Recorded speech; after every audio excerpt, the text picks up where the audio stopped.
हारूनाबाद से आपको breaking news दे रहे हैं। मुजफ्फर शहर के मुताबिक थाना सदर के इलाके चक नंबर 84 5 में सरेआम मंशात फरोशी का सिलसिला उरूज पर पहुंच गया। थाना सदर पुलिस खामोश तमाशाई बन गई। कार्रवाई से गुरेज, सरेआम मंशात फरोशी सदर पुलिस की कारकर्दगी पर सवालिया निशान बन गई। नवाही गांव 84 5 में खवातीन और बच्चे मंशियात धड़ल्ले से फरोख्त करने लगे।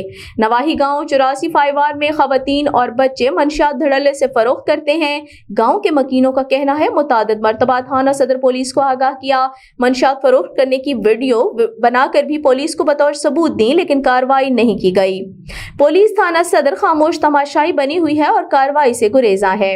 मुतादिद मर्तबा मंशियात फरोशी से मना करने पर खवातीन मंशियात फरोश गांव के मकीनों पर जानलेवा हमला भी कर चुकी हैं। वजीर आला पंजाब, IG पंजाब और DPO बहावल नगर नोटिस लेकर उनके खिलाफ एक्शन लें ताकि हमारे बच्चे और नौजवान नस्ल इस नशे की लानत से बच सकें।